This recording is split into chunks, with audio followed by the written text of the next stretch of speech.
Assalamualaikum warahmatullahi wabarakatuh. Innal hamdalillah nahmaduhu wa nasta'inuhu wa nastaghfiruhu wa na'udzu billahi min syururi anfusina wa min sayyiati a'malina may yahdihillahu fala mudilla lahu wa may yudlil fala hadiyalah.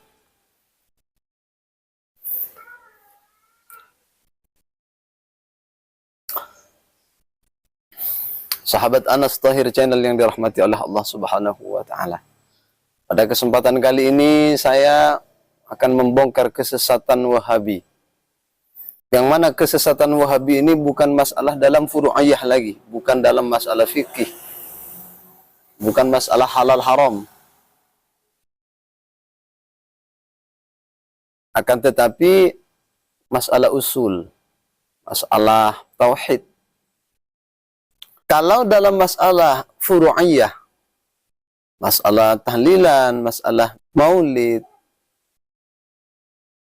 itu tidak bisa dikatakan sesat. Kalau masalah furu'iyah, dari masa Rasulullah pun memang sudah ada perbedaan. Di mana ketika sahabat baginda Rasul, yaitu Sayyidina Umar, membaca Quran itu dengan suara nyaring, sedangkan Abu Bakar itu dengan suara lirih. Dan itu mendapat respon positif dari Rasulullah. Tidak ada yang disalahkan. Ketika ditanya, ya Umar, kenapa engkau membaca Al-Quran dengan suara nyaring?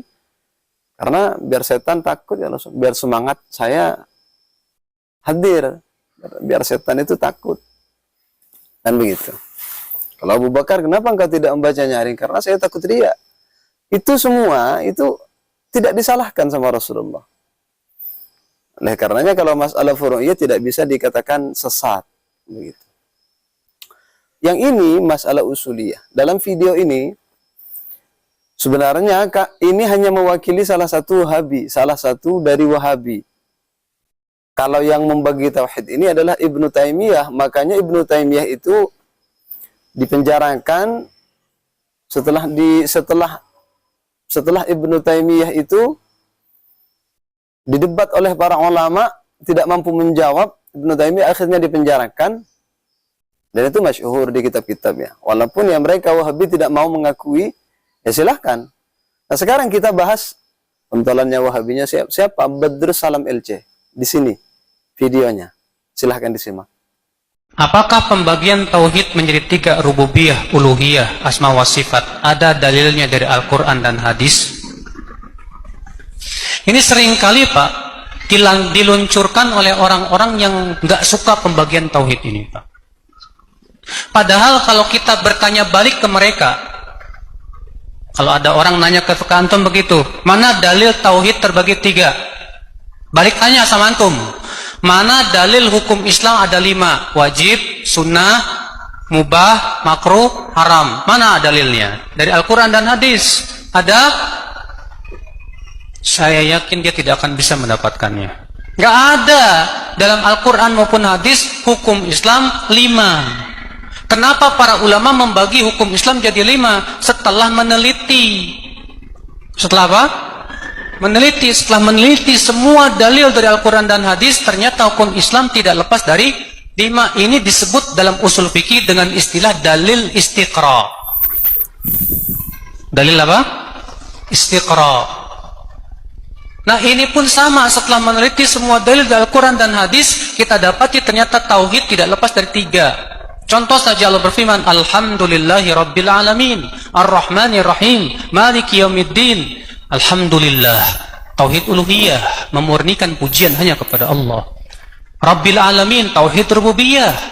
Ar-Rahmanir Rahim, tauhid asma wa sifat. Maliki Yaumiddin, mengandung 2 tauhid, rububiyah dan asma wa sifat. Iyyaka na'budu wa iyyaka nasta'in, tauhid uluhiyah. Ihdinas siratal mustaqim, permintaan kepada Allah uluhiyah. Maka dari itulah saudara-saudaraku sekalian, silakan periksa semua dalil dari Al-Quran dan hadis. Tauhid tidak lepas dari 3 tadi. Maka dari itulah ini disebut oleh para ulama dengan istilah dalil istiqra. Setelah kita sama-sama mendengar video dari Badrus Salam LC ini, kata si Badrus Salam, tauhid itu mau dicari di Quran manapun, di dalil manapun, di hadis manapun, itu tidak lepas dari tauhid uluhiyah, rububiyah, asma wa sifat. Ayatnya alhamdulillah itu tauhid uluhiyah. Rabbil alamin rububiyah. Ar-Rahmanir Rahim asma wa sifat. Ini sesatnya Wahabi di sini. Ini bukan masalah furu'iyah. Ini masalah usul. Tidak ada perbedaan ulama sebelum Ibnu Taimiyah yang membagi tauhid menjadi 3. Katanya ini istinbat hukumnya, ini hasil istiqra, penelitian. Kenapa? Karena mau dicari di Quran manapun, tidak ada hukum itu 5. Tidak ada. Wajib, sunnah, haram, makruh, mubah. Tidak ada. Kok bisa ada? Itu hasil daripada ijtihad. Lah, di sini aneh. Mereka tidak mau dengan ijma. Dalil itu katanya hanya 2 kan? Quran dan hadis. Kalau tidak ada di Quran, tidak ada di hadis, bid'ah. 1. Sekarang mereka mengkiaskan pembagian tauhid menjadi 3 itu dengan hukum Islam. Kan lucu kan? Itu hasil ijma. Hasil kesepakatan para ulama. Biasanya Wahabi tidak pernah mau dengan ijma. Dalil itu, pengambilan dalil itu hanya 2. Kalau tidak Quran dan hadis. Itu yang pertama. Ini sudah mencari tameng agar mereka tidak disalahkan, tidak disesatkan. Yang kedua, katanya dalil itu apa-apa kalau tidak datang dari Rasulullah, tidak datang dari Al-Quran itu bid'ah, sesat. Lah sekarang, siapa ulama yang membagi tauhid menjadi 3 sebelum Ibnu Taimiyah siapa? Adakah Imam Syafi'i membagi tauhid menjadi 3? Maliki menjadi 3? Berapa? Rasulullah membagi menjadi 3? Adakah di hadis? Silahkan cari di hadis manapun. Kalau ada tauhid menjadi 3 berarti Wahabi itu benar. Pantas diikuti. Masalahnya tidak ada ulama atau sahabat atau nabi sekalipun membagi tauhid menjadi 3. Nah, kenapa Wahabi kok membagi tauhid menjadi 3? Uluhiyah, rububiyah, asma wa sifat. Bukankah Rasulullah itu bersabda, "Umirtu an uqatilan nas hatta yashhadu an la ilaha illallah wa anna Rasulullah. Fa idza fa'alu dzalika usimu minni dima'ahum wa amwalahum illa bihaqqin." Kata baginda Nabi, aku diperintahkan untuk memerangi manusia hingga mereka bersaksi bahwa tidak ada Tuhan selain Allah yang berhak disembah kecuali Allah dan bahwa saya adalah utusan Allah. Jika mereka melakukan itu, maka terpelihara dariku darah-darah mereka. Artinya tidak diapa-apakan. Dan harta-harta mereka juga terpelihara. Kecuali karena hak. Hadis riwayat Imam Bukhari. Dalam hadis tersebut Rasulullah tidak mengatakan asyhadu alla rabbah illallah. Tidak. Asyhadu alla ilaha illallah. Rasulullah mengatakan asyhadu alla ilaha illallah. Kecuali orang tersebut bersaksi tidak ada Tuhan selain Allah. Rasulullah tidak membagi tauhid menjadi 3. Nah, kok aneh sekarang? Wahabi katanya anti bid'ah. Apa-apa yang tidak datang dari Rasulullah bid'ah. Nah, ini sekarang kok Wahabi lakukan? Parahnya lagi, ini masalah usul. Masalah pokok yang memang tidak ada orang yang berbeda, tidak ada ulama yang berbeda di sini. Sedikit-sedikit Wahabi itu selalu bid'ah di dalam masalah furu'i. Sedangkan mereka di dalam usul, mereka berani membagi tauhid menjadi 3. Di sini kesesatan mereka. Kalau alasannya, kata si Badrus Salam tadi, alhamdulillah, tauhid uluhiyah, Rabbil alamin, tauhid rububiyah, Ar-Rahmanir Rahim, tauhid asma wa sifat. Tidak logik sama sekali, tidak diterima oleh nalar sama sekali, dan memang tidak ada dalil yang mengarah kepada situ. Tujuan mereka membagi tauhid menjadi 3 itu tidak ada lain hanya untuk mengkafirkan orang yang bertawassul kepada Nabi. Itu tujuannya. Kenapa? Karena bisa dilihat sendiri kan. Orang yang pertama kali mengkafirkan orang yang bertawassul itu Muhammad ibn Abdul Wahhab. Ketika Muhammad bin Abdul Wahhab membaca khutbah di Masjid Ad-Dar'iyah, Muhammad bin Abdul Wahhab mengatakan orang yang bertawassul kepada Nabi kafir. Bisa dilihat sendiri dalam kitab Fitnatul Wahabiyah. Kalaulah memang Wahabi itu benar,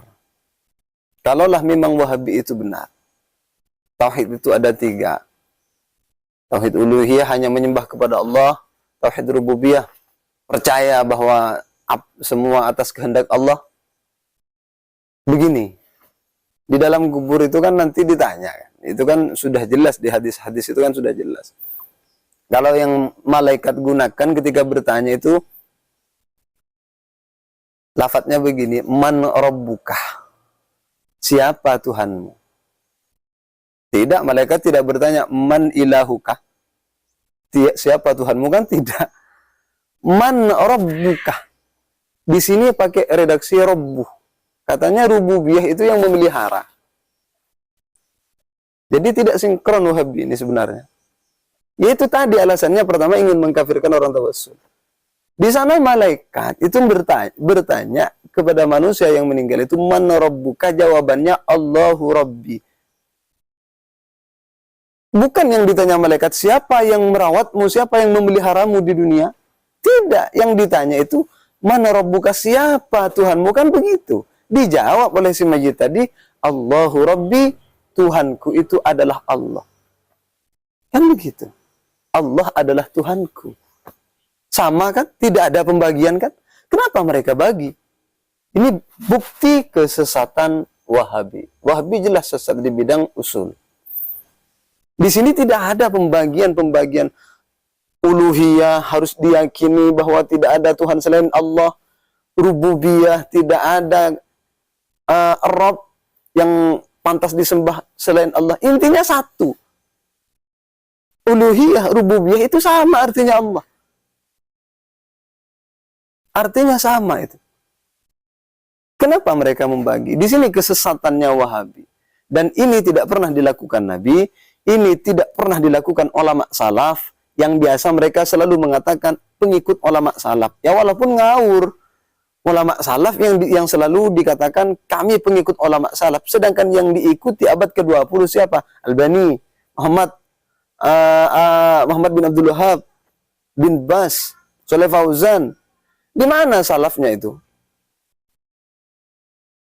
Tapi yang jelas gini, nggak mungkin mereka itu mau mengaku, oh iya kami salah. Nggak mungkin. Kan terlanjur bicara kepada jamaahnya. Nggak mungkin mereka mengakui. Tapi yang jelas mereka kan harus juga dapat teguran juga. Harus dapat kritikan juga bahwa mereka itu tidak benar. Mereka harus sadar itu, mereka tidak benar. Ya, dengan berharap mereka harus suatu saat akan Allah bukakan pintu hatinya, ya dengan hal-hal semacam ini. Dengan channel-channel para ustadz aswaja, dengan harapan mereka itu akhirnya malu, Allah bukakan pintu di hati mereka. Memang mereka salah banget mereka. Mengaku ikut ulama salaf, tapi rujukannya Albani, Utsaimin, Shalih Fauzan, bin Bas, rujukannya. Kalau disuruh kembali ke Ibnu Taimiyah, coba satu saja, bab maulid saja.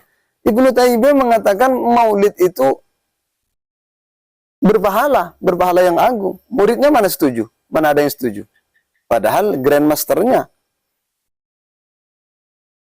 Itulah Wahabi.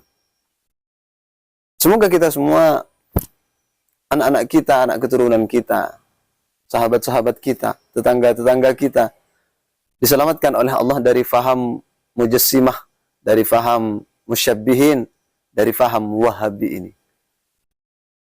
Ini saja yang bisa saya sampaikan, kurang lebihnya mohon maaf.